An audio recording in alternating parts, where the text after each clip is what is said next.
Leadership is not a how-to or a what. It's a why. That's this week on the Badass Agile podcast.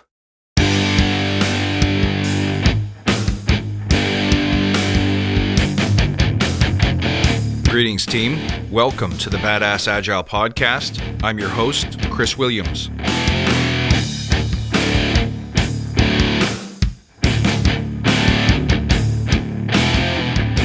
Greetings, team, and welcome back. What is the true source of all leadership? Well, first, let's remember why we're here. To create an elite tribe of leaders who truly serve their clients and communities by doing what matters and what works, relentlessly chasing value and excellence like a badass.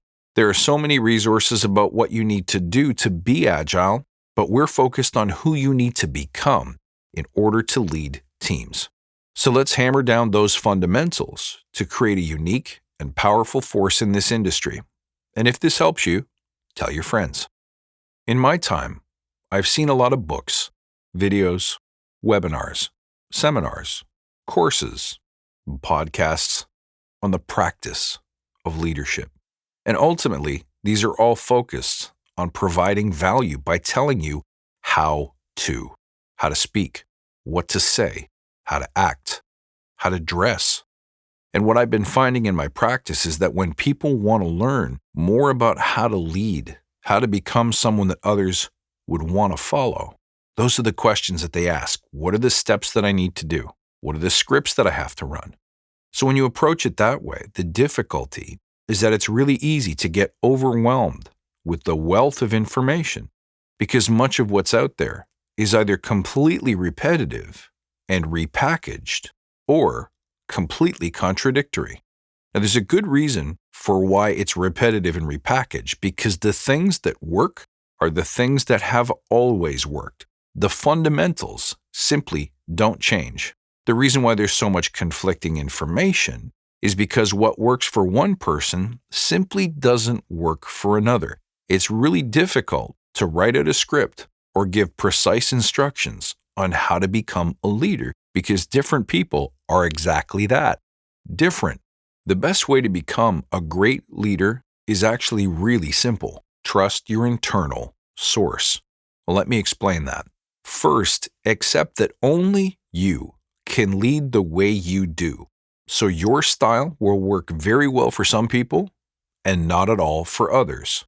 So by extension, somebody else's style is not something that you should strive to copy for a couple of different reasons.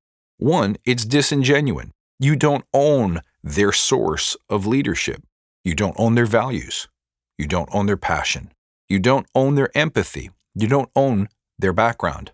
But also, even if you manage to pull it off and emulate their leadership style and pull it off with authenticity, all you would do is attract the people that are attracted to somebody else's leadership style. Those aren't your people. So here's what I think about leadership technique. When you're in touch with your source, when you understand, truly understand, and feel connected with your vision and your sense of purpose, and most importantly, your service, which is the value you intend to unleash in the world, who you serve, how you serve them, and why, then everything else just flows somewhat naturally. Think of it this way. Imagine how you would behave if a family member were pinned under a car or they were trapped inside a collapsing building. So let's say you need to call 911, but you don't have a phone. So you approach a passerby. Would you calmly introduce yourself, shake hands, explain the situation, and politely ask to use the phone? Of course not.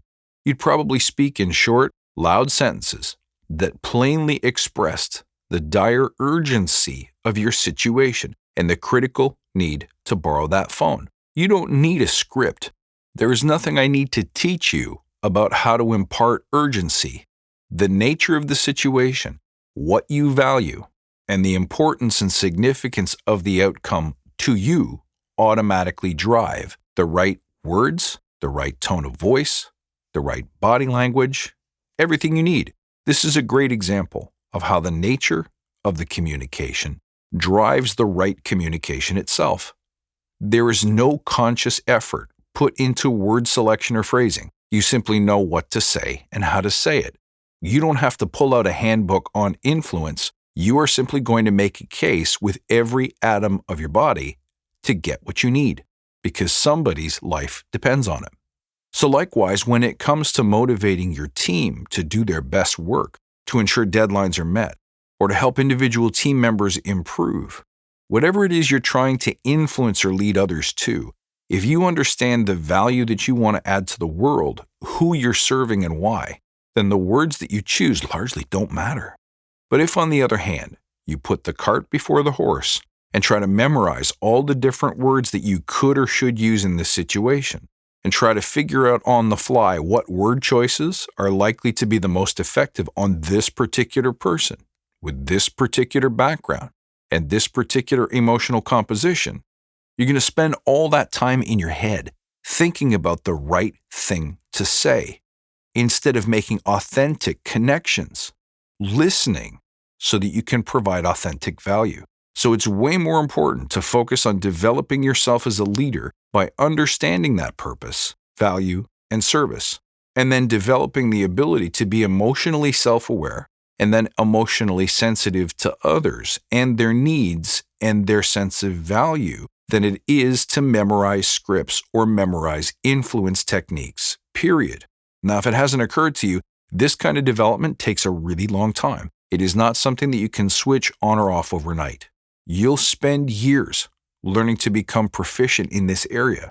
And that may be exactly the reason why good leaders are so hard to find. Because people who want to lead for the sake of leading, people who want to influence for the sake of influencing, people who want power for the sake of power, will not be willing to put in the effort required to develop this level of authenticity.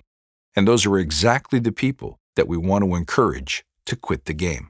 Because the people that survive this filtering process will become the best, the most important leaders of our generation, true women and men of distinction.